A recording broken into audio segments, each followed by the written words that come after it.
देवी, मग या सगळ्याचा नेमका अर्थ काय? आम्हाला असं वाटतंय असुरेकेचा मृत्यू आणि त्यानंतर महिषासुराने सुरू केलेला अमृताचा शोध या दोन घटनांमध्ये अतिशय भीषण संबंध आहे.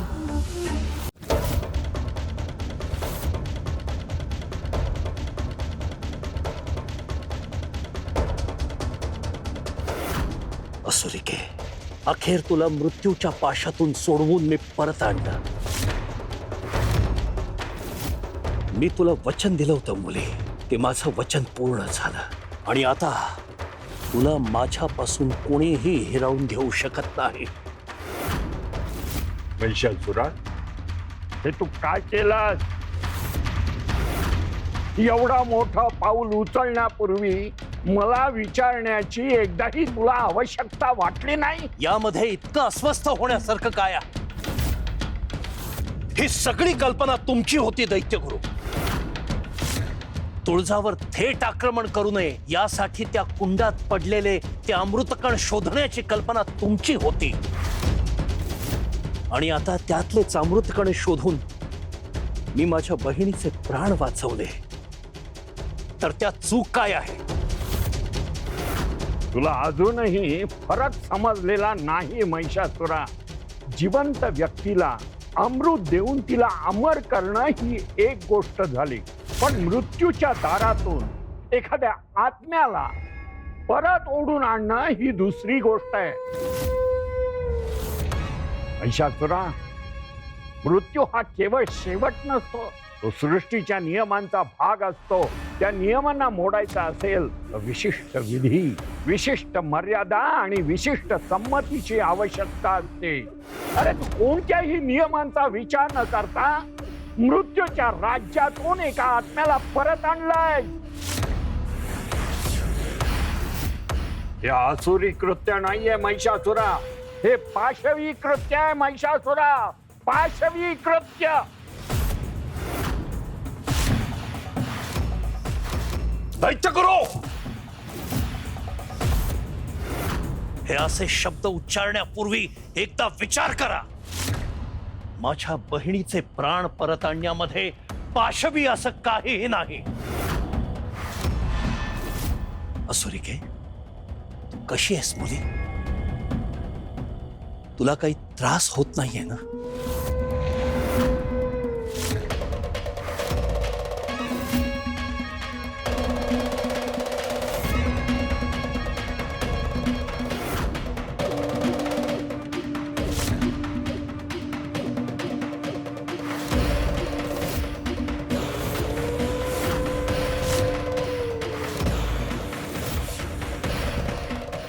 मी अगदी ठीक आहे दादा, मला काहीही झालेलं नाहीये. तू मला मृत्यूच्या दारातून परत आणलास. हा माझा पुनर्जन्म आहे. पाहिलं दैत्यगुरु, पाहिलं, असुरिकेला काहीही झालेलं नाही. पाशवी कृत्य. आता मला सांग, तुझ्यावर तो प्राणघातक वार कोणी केला होता? कोण होता तो, ज्याने तुझा अंत घडवून आणला? सांग.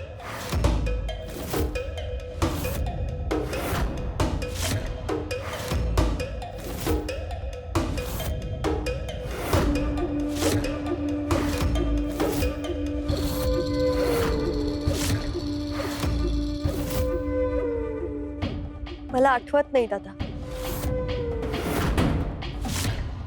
आठवत नाही? हे कसं शक्य आहे? असुरिके, हे कसं शक्य आहे? तू आठवण्याचा प्रयत्न कर. स्मृतीवर ताण दे आणि मला सांग, कोण होता तो?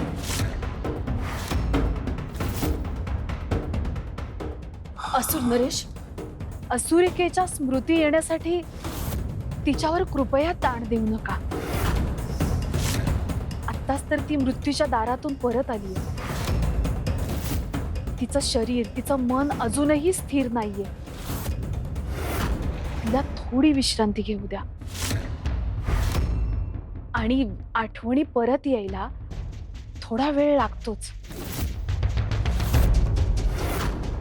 ठीक आहे.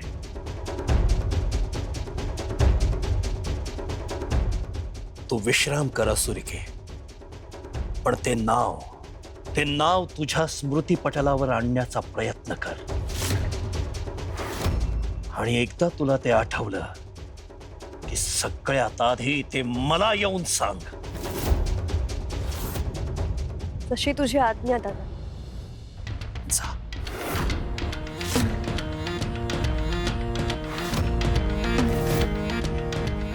महिषासुरा, तू जे काही केलंय ते योग्य नाही. सृष्टीचे नियम मोडले तर त्याचं योग्य ते मूल्य कधी ना कधी चुकवावंच लागतं.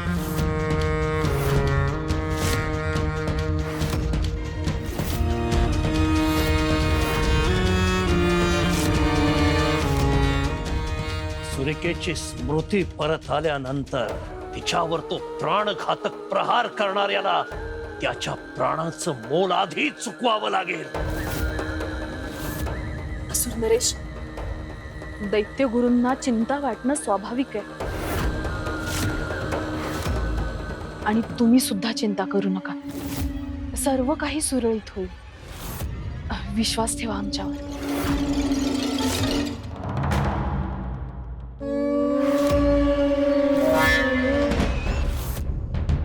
आज आम्ही वाचलो, पण किती दिवस? एकदा जर का त्या असुरिकेच्या स्मृती परतल्या तर आमचं रहस्य सुद्धा जीवित होईल.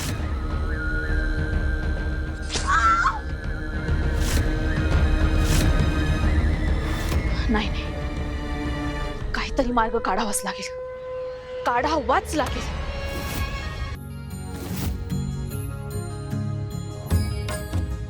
आत्या, सकाळपासून समधीजण चातुर्मास म्हणतात. ह्यो चातुर्मास नेमका आहे तरी काय ग? अगं, ह्यो चातुर्मास फार साधा नाही. या दिवसात देवाची भक्ती, व्रतवैकल्य, नामस्मरण करायचं असतं. मनाचा वाईटपणा धुवून काढायचा आणि चांगुलपणा धरायचा. म्हणून या काळाला पवित्र चातुर्मास समजतात. आणि तुमची ती तुळजाई, तिच्याबद्दल समधीजण प्रेमानं का बोलतात ग? अगं, तुळजाई म्हणजे फक्त देवी नाही, ती आय हाय. अगं, भक्ताच्या डोळ्यात पाणी आलं तर तिच्या छातीत कळ उठत्या. आम्ही आमच्या डोळ्यांनी पाहिले तिचं मायेचं रूप. खरंच? मला बी तिला भेटायचंय. कुठं असते ती? तुळजापूरला. इथनं लई दूर आहे, पर आपण जाऊ एकदा. तिच्या चरणी माथा टेकून येऊ. वय, मग मी आधी येणार. अरे गप्पा कुठे मारत बसलाय? अरे ती गावातली माणसं येतील. अरे देवा, काम किती राहिल्यात ही. अरे लवकर आटपा. अरे वा, मोठा सावकारच आलाय की. नाही तसं नाही, फक्त सांगत होतो काम बरीच पडलीत ना म्हणून. बस आता बस इथं आणि जरा मदत कर. करतो, पण उद्या जेवण गोडाचं जास्त पाहिजे. असं? अरे आधी काम तर कर. मग उद्या पुरणपोळी बी मिळेल आणि लाडू बी मिळतील. हा बघ, दुप्पट काम करतो मी. दे इकडं.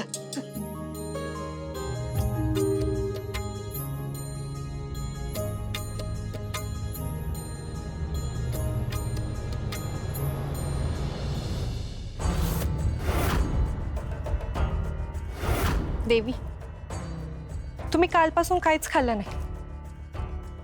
खाऊन घ्या. तुमच्यासाठी गरम दूध आणि काही फळं आणली.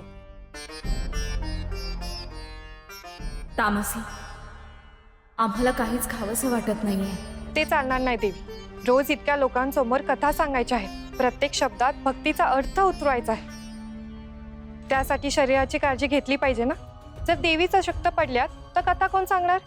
ते काय नाही, तुम्ही खाऊन घ्या, मी आवरते.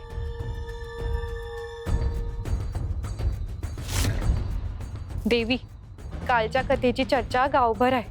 लोकांना हा कथाकथनाचा सोहळा इतका आवडला की आज सकाळपासून सगळ्यांच्या तोंडी तीच चर्चा. सगळे म्हणत होते पुजाऱ्यांनी असत्याची बाजू घेतली, म्हणून माता पार्वतींनी त्याला शाप दिला.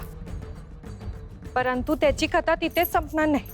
पुढे काय होणार ही उत्सुकता प्रत्येकाच्या मनात आहे. आणि काही जण तर आजची कथा ऐकण्यासाठी कालपासूनच वेळ मोजत बसले.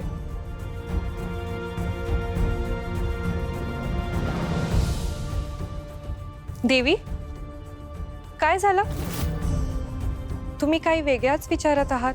तामसी, काल रात्री आम्हाला अतिशय विचित्र अनुभूती आली. ती मनातून जात नाहीये. असुर काहीतरी महाभयंकर करतायत. त्याची चाहूल आम्हाला निसर्ग स्वतः देतोय. असं काय जाणवलं तुम्हाला देवी?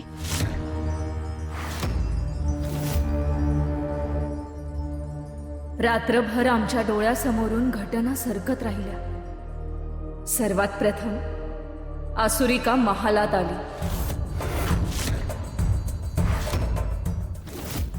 त्यानंतर तिचा पद्मासोबत संघर्ष झाला. त्या संघर्षात तिचा अंत झाला. देवी, तुम्हाला जी अनुभूती आली त्याच्याशी याचा काही संबंध आहे का? तिच्या मृत्यूमुळे महिषासुराच्या मनात गैरसमज निर्माण झाला आणि तो दूर करायला पद्महंसा स्वतः त्याच्याकडे गेली. परंतु तिला देखील त्याने बंदी बनवलं. नंतर तिला तिथून कोणीतरी मुक्त केलं. महिषासुराच्या वाड्यात असं कुणीतरी आहे ज्याने माझी सुटका केली. त्या क्षणी आम्हाला वाटलं की कथा इथेच संपली. परंतु तसं झालं नाही. त्यानंतर अचानक वार्ता आली की महिषासूर अमृताच्या शोधात निघालाय. हा संदेश असुरांच्या राज्यातून आलाय. महिषासूर आणि शुक्राचार्य गौतमी नदीच्या परिसरात गेले. तिथे एक दिव्य कुंड आहे. गरुडाने देवांकडून अमृत कुंभ नागांसाठी आणला होता. त्यावेळी त्या कुंडात अमृताचे काही थेंब पडले होते.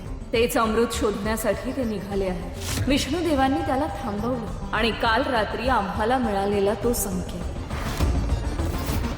देवी, मग या सगळ्याचा नेमका अर्थ काय? आम्हाला असं वाटतंय असुरिकेचा मृत्यू आणि त्यानंतर महिषासुराने सुरू केलेला अमृताचा शोध, या दोन घटनांमध्ये अतिशय भीषण संबंध आहे. देवी, तुम्ही तेच सुचवत नाही आहात ना जे माझ्या मनात येतंय? आम्हाला देखील तसाच संशय येतोय. आम्हाला वाटतंय महिषासुराला काही अंशी अमृत मिळालं आणि त्याने त्याचा उपयोग अशा एका कृत्यासाठी केलाय ज्यामुळे सृष्टीचे नियमच बदलू शकतात. देवी, म्हणजे जर त्यांनी मृत असुरिकेला पुन्हा जिवंत केलं असेल तर? हाच आमचा सर्वात मोठा संशय आहे. आणि जर हा संशय खरा ठरला तर महिषासुराने केवळ मृत्यूला आव्हान दिलेले नाही, तर सृष्टीच्या संतुलनात हात घातलाय. प्रत्येक जन्माला एक कालावधी असतो. प्रत्येक मृत्यूला एक मर्यादा असते. त्या मर्यादा मोडण्याचा प्रयत्न करणारा मनुष्य किंवा असुर स्वतःच स्वतःच्या विनाशाचं बी पेरत असतो. देवी, मग आता? जर आमचा संशय खरा ठरला तर या एका निर्णयाची किंमत महिषासुराला अत्यंत भीषण स्वरूपात चुकवावी लागेल. आणि सर्वात भयंकर गोष्ट म्हणजे त्या विनाशाची सुरुवात कधी झाली हे त्यालाच कळणार नाही.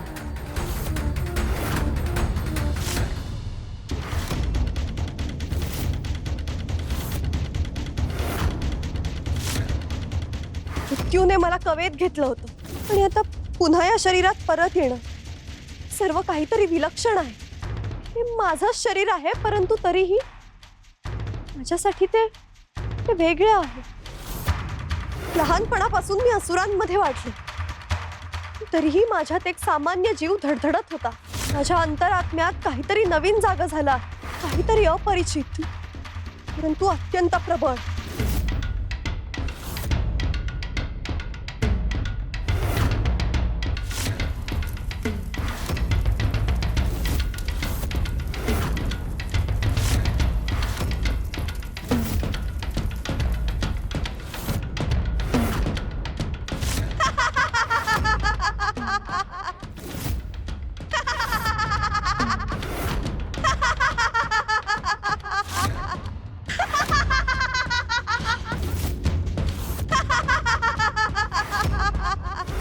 ती शक्ती आहे, माझ्यासाठी अनोळखी आहे, परंतु तिच्यात प्रचंड सामर्थ्य आहे.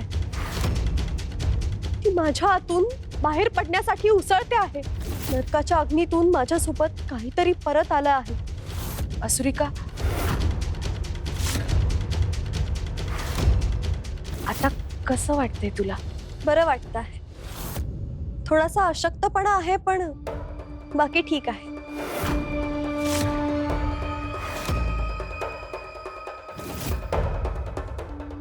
तुला काही आठवते? काय? तुझ्यावर हल्ला झाला तो क्षण, तो वार, तो करणारी व्यक्ती. काहीतरी धूसर आठवत आहे. जणू दाट धुक्यातून एखादी सावली दिसावी तसे. पण नेमका चेहरा आठवत नाही. नक्की कोण होतं ते कळत नाही.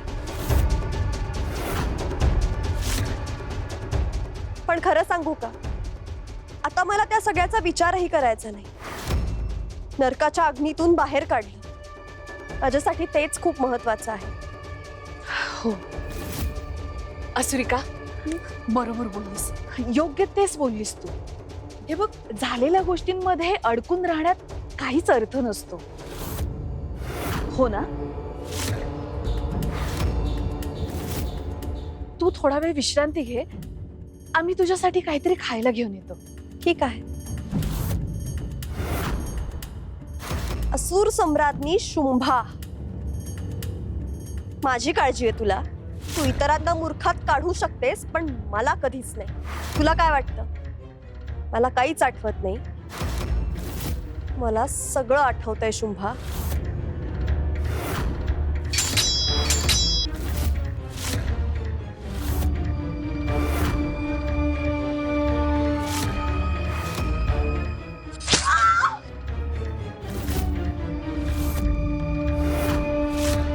माझा जीव घेतला शुंभा. त्या क्षणी मी तुला पाहिलं होतं, आणि मृत्यूनेही ती आठवण माझ्यापासून हिरावून घेतलेली नाही. आता तुझ्या विरोधात माझ्याकडे असं शस्त्र आहे ज्यापासून तू आयुष्यभर पळू शकणार नाहीस. फक्त योग्य वेळ येऊ दे. हे एक सत्य जे संपूर्ण आयुष्य उद्ध्वस्त करून टाकेल.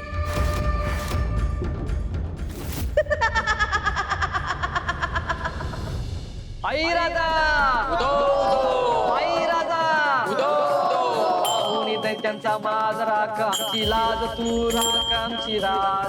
आई प्रकट हो, आई प्रकट हो, आज ऐकून आमची गाज तू, ऐकून आमची गाज तू. आई राजा उदो, आई राजा उदो, आई राजा.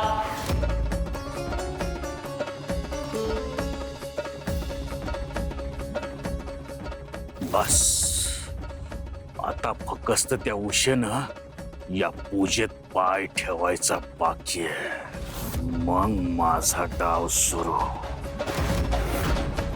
भक्तीचं हसणं आता रडण्यात बदलायला येळ लागणार नाही.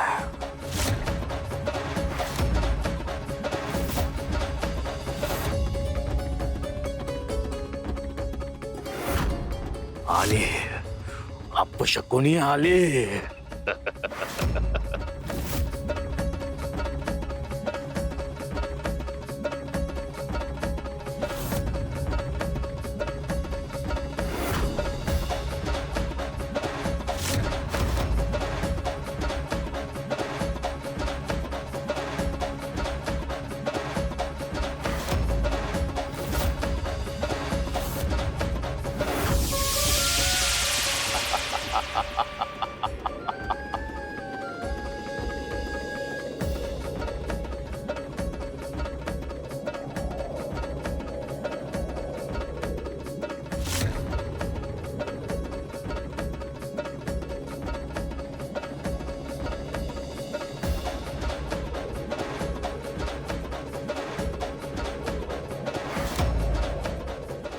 अरे हे वारं कुठून सुटलं अचानक?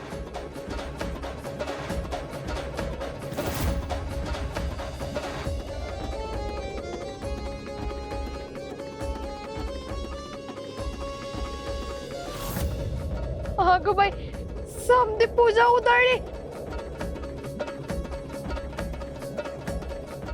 वाऱ्यानं तर समजाच उधळून लावलं की ग.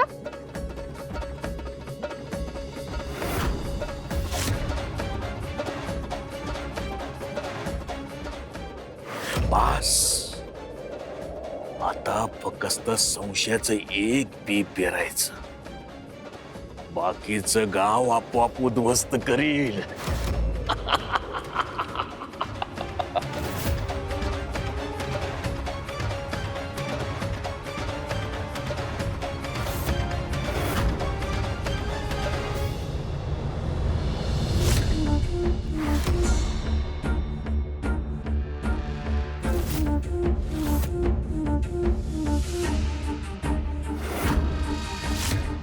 देवी, हे काय घडतंय? जनाबाईच्या घरी पूजा विस्कटली. तुम्ही काहीतरी करा देवी, त्यांना या संकटातून वाचवा.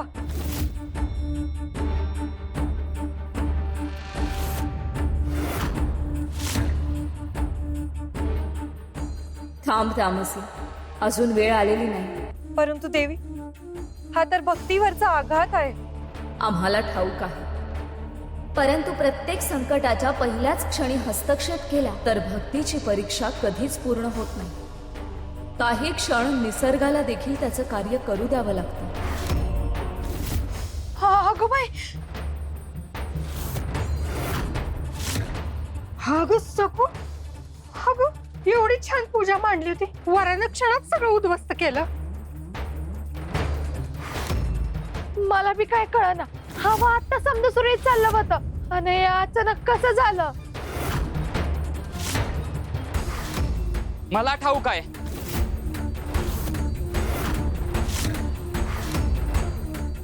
ह्यो समदा प्रकार कशामुळे झाला?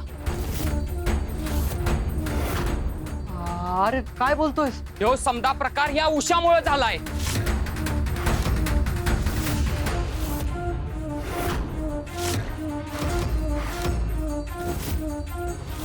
तिचा पायगुणच वंगाळ आहे. जिथं ती पाय ठेवते तिथं अशुभच घडतं.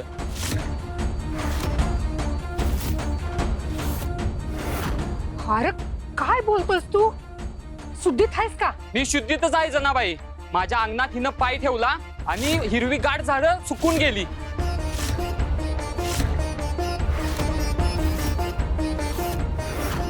आणि तेव्हाच भुजंग बोलला होता, हिचा पायगुण वंगाळ आहे. जनाबाई, आम्ही बी विश्वास ठेवला नव्हता, पण आम्ही आमच्या डोळ्यांनी बघितलंय. ही आमच्या समोर आली आणि घड्यातलं पाणी लाल झालं. हिनंच सांगितलं होतं, हिच्या जन्मानंतर हिचा बा गेला आणि काही महिन्यापूर्वी हिची आई. इतकी वर्ष झाली हिचं लगीन पण ठरत नाही. काय तर कारण असेल ना. आणि आज बघा, पूजा सुरू असताना ही घरात आली आणि देवी समोरच विघ्न झालं. बस ही एकदम ग बसा समजे. हा ना कसल्या पायगुणाच्या गोष्टी करताय? अपशकुनी म्हणे हवं तू जाईन समजानं एकसारखंच घडवलं आहे. कोणी शुभ नाही आणि कोणी अशुभ बी नाही. माणसानं माणसाचा तिरस्कार करू नये. देव समद्यांच्यात असतोय. होय, मग येऊ कसा प्रकार झाला सांग? इतक्या लोकांच्या दुसरं कोणीच आलं नव्हतं. ही आली आणि पूजा मोडली. जो देवीचा संकेत आहे. आम्ही डोळ्याचा करणार नाही. हे बघा, तुमचा काहीतरी गैरसमज होतोय. हे बघ सकू, काही गैरसमज होत नाही. ही उषा अपशकुनी आहे आणि या अपशकुनीचं तोंड पण बघायचं नाही. होय, ही अपशकुनीच आहे. चला रे.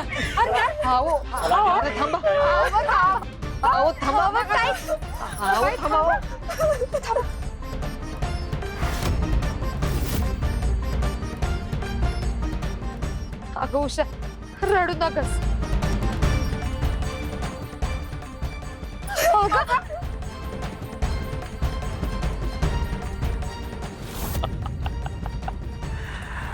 बस हेच पाहिजे होतं मला.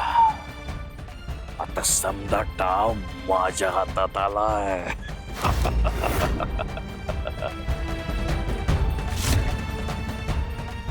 तुळजा, आता बघू तुझे भक्त चातुर्मास कसा पुरा करतात ते.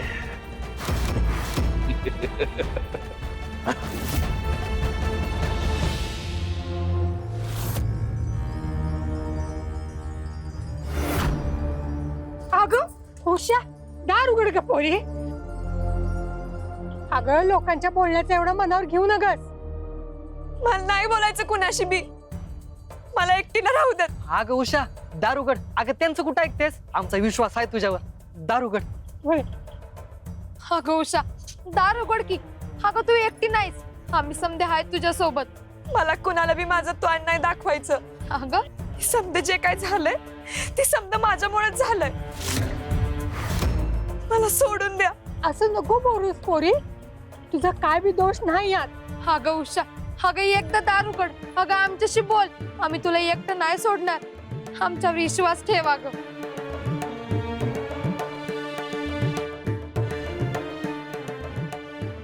तू जाई ह्या पोरीनं मनाला लावून घेऊन जीवाचं काही बरं वाईट करून घेतलं तर नको ग. तिच्या वाट्याला आणखी दुःख नको.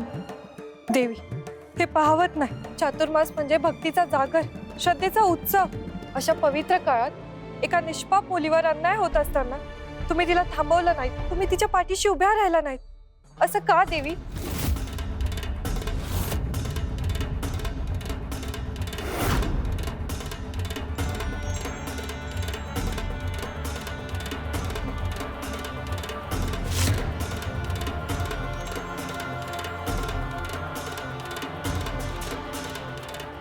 हा सटवाईने विणलेला प्रारब्धाचा तारा आहे. प्रत्येक जीव जन्माला येतो तेव्हा त्याच्या वाट्याला काही परीक्षा, काही आनंद, काही वेदना आणि काही कर्तव्य आधीच विणलेली असतात. त्या त्यांच्या प्रारब्धाचा भाग असतात. मग त्या बदलता येत नाहीत का देवी?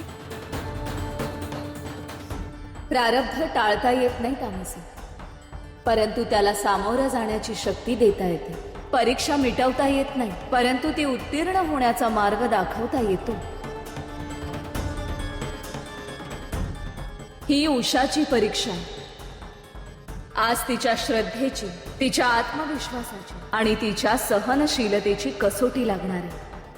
अग्नीत तापल्याशिवाय सोन्याला तेज येत नाही, तसंच संकटातून गेल्याशिवाय भक्तीला सामर्थ्य प्राप्त होत नाही. परंतु देवी, तिचा हा प्रवास खूप कठीण आहे.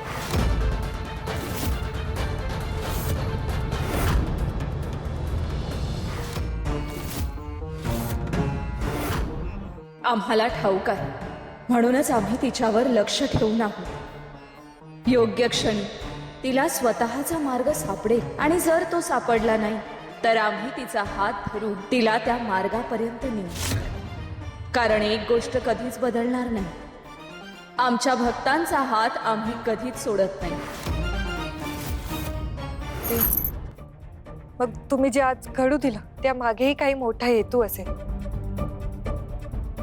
प्रत्येक वेदनेमागे एक कारण असतं तामसी, आणि प्रत्येक कारणामागे एक नवी सुरुवात.